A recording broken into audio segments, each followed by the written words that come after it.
Oi, eu sou a Bagui e hoje eu vou falar de evolução dos processadores. Esse vídeo ele faz parte de uma série de vídeos que eu tô trazendo para vocês sobre memória e componentes do processador.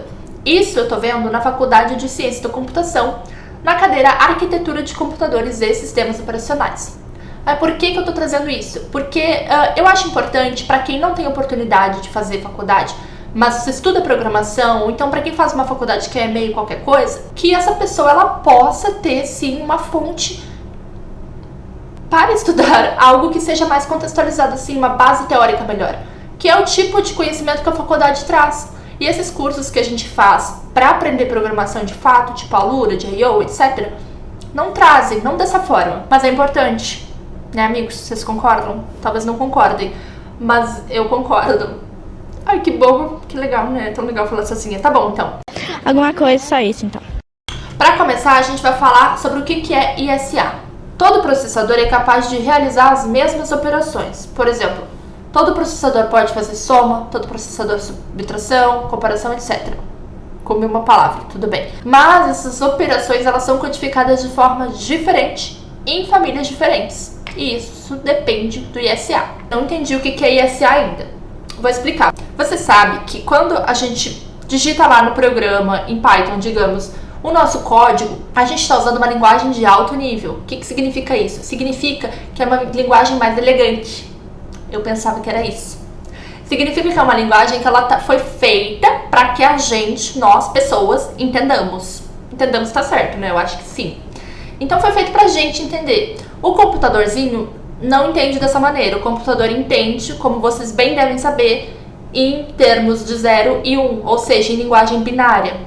E aí o que acontece quando a gente tem um código em alto nível e a gente quer que ele seja convertido para baixo nível, ou seja, a gente quer que o computador entenda. A gente precisa converter ele em linguagem binária e isso pode acontecer de duas maneiras principais. Ou vai ser por linguagem compilada ou por linguagem interpretada. Compilado significa que a gente vai ter que juntar todo o código de uma vez só para então converter ele em binário e aí sim ser executado. Isso ocorre aí em linguagens como Rust, C, C++. Agora, interpretado quer dizer que isso vai ocorrer linha a linha, não precisa ter o código todo. E o que isso tudo tem a ver com o ISA?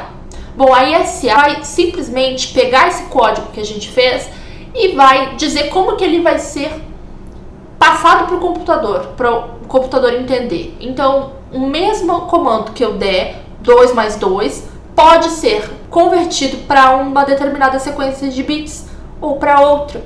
E assim a gente vai ter famílias diferentes de ISA, dependendo da sequência que cada comando vai gerar. Entende? Então é só uma forma diferente de o computador poder entender o que a gente está mandando de instrução para ele. Para facilitar o entendimento, a gente vai fazer uma analogia. As palavras água e water significam a mesma coisa, em português e em inglês, para quem não entendeu. Porém, elas são codificadas de formas diferentes. O mesmo acontece com os processadores. Numa determinada família, uma soma de inteiros é codificada por uma determinada sequência de bits. Em outra família, ela pode ser codificada por outra sequência de bits. Mas as duas significam a mesma coisa, só que elas vão ser codificadas de formas diferentes, dependendo da família do processador. Vamos ver agora algumas tecnologias que permitiram saltos de capacidade e de velocidade de processamento. A primeira que a gente vai falar é coprocessadores aritméticos. Os primeiros processadores fabricados pela Intel, eles operavam basicamente com números inteiros. Porém, algumas funções matemáticas envolviam cálculos mais complexos, com números que não são inteiros, né, com números de pontos flutuantes, e esses processadores, eles faziam essas operações de forma muito lenta. Então, a gente teve aí o coprocessador surgindo. E ele tinha a função de auxiliar o processador a executar esses cálculos de forma mais rápida. Então, no princípio, o coprocessador ele era vendido como um acessório e aí ele era encaixado na placa-mãe. Só que ele era muito caro e aí ele precisava, então, ser mais barato para poder ser usado por mais gente. Aí a gente teve a geração 486DX, onde o coprocessador ele foi incorporado no núcleo do processador. E isso fez com que essa produção ocorresse em maior escala e tivesse barateamento dos preços, e aí é isso aí. Daí nós temos coprocessadores aritméticos nos nossos computadores hoje. A próxima tecnologia que a gente vai ver é o pipeline. O O pipeline é baseado na ideia de linha de montagem das indústrias. A linha de montagem ela fez com que os carros que eram construídos artesanalmente, eles passassem a ser construídos numa sequência de passos e cada um deles seria sendo executado por um grupo diferente de profissionais, o que permitiu que vários carros pudessem ser feitos ao mesmo tempo, cada um em um estágio diferente. E através da técnica do pipeline, os processadores eles passaram a executar instruções de forma semelhante a uma linha de montagem. Então a gente tem execução de instruções de forma simultânea. Aqui nessa imagem a gente pode ver a diferença de uma execução sem pipeline e de uma execução com pipeline, onde aqui a gente leva 15 passos para executar a mesma coisa que com o pipeline a gente executa em 7, porque ele está conseguindo realizar operações simultâneas. A próxima tecnologia que a gente vai ver é a arquitetura superescalar.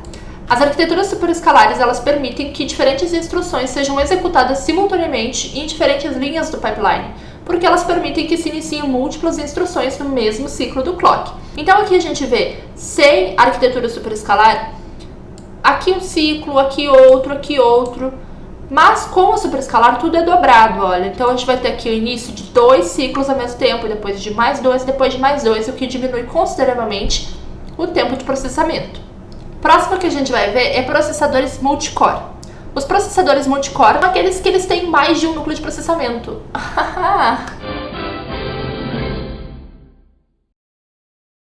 Vamos ver agora os processadores multicore, que seriam aqueles processadores que têm mais de um core, ou seja, eles têm mais de um núcleo. E aí o sistema operacional ele vai enxergar esses processadores como vários single core. Isso vai tornar possível a busca e execução de 2 ou mais fluxos de instrução que são completamente independentes entre si. Então a gente vê aqui na figura 5 que o barramento frontal bus, ele liga, o processador à memória principal na placa-mãe. Tá? A placa-mãe ela vai ligar todos os componentes e o frontal bus ele vai ligar o processador à memória principal na placa-mãe. E esse barramento frontal ele é o mesmo para todos os núcleos, Não importa quantos núcleos tenha no multicore, tá bom? Então a gente tem aí um tipo de gargalo, por quê? Porque tudo depende aí do mesmo barramento e do mesmo barramento. Que bom, né? Vamos ver agora a questão de predição de desvios. Um dos principais motivos de atrasos na pipeline é a grande quantidade de ciclos que algumas instruções vão gastar. E entre esses a gente tem as instruções de desvio. Instruções de desvio são as instruções que vão testar uma condição. E dependendo do resultado do teste, elas vão mudar o fluxo das instruções. Só que esses testes eles são demorados, eles podem atrasar muito o início das instruções subsequentes. A solução para a gente diminuir esse problema é o processador executar especulativamente um dos fluxos de instrução possíveis, se antecipando ao resultado do teste e guardando os resultados em registradores provisórios, ou seja, o processador ele vai executar um dos fluxos de instruções, ele vai se antecipar ao resultado do teste e ele vai guardar esse resultado no registrador que é provisório. Se o fluxo executado for o que foi definido pelo processador no resultado do teste, que bom, então o processador ganha tempo, ótimo. E aí os resultados provisórios eles vão se tornar definitivos. Se não, todos os resultados provisórios vão ser descartados e o fluxo correto é executado. Então ele tenta prever o que vai acontecer, se ele acertar, que bom, se ele não acertar, ele vai ter que gastar tempo igual, mas enfim, acaba não perdendo nada. Bom, é isso, gente? Chegamos ao fim aí da aula. E o que a gente viu? A gente viu que os processadores eles têm uma espécie de vocabulário, que é a forma como as instruções básicas vão ser codificadas. Lembra lá da ISA? A gente viu também que diversas tecnologias estão sendo incorporadas aos processadores para melhorar a performance deles, e a gente acabou vendo aí os coprocessadores aritméticos, o pipeline, arquiteturas superescalares, arquiteturas multicore e predição de desvios. Agora que a gente viu os 2 primeiros subsistemas do computador, a memória e o processador, a gente vai estudar então, no próximo vídeo, os dispositivos de entrada e saída que facilitam a comunicação com o processador. Tu curtiu esse vídeo? Ele fez sentido pra ti? Então deixa eu saber disso, deixando um like e um comentário no canal, a forma que fizer mais sentido pra ti. E é isso, vamos nos ver no próximo vídeo. Eu não vou ver vocês, mas eu espero que vocês possam me ver. Tchau, amigos, boa semana, fiquem com Jesus.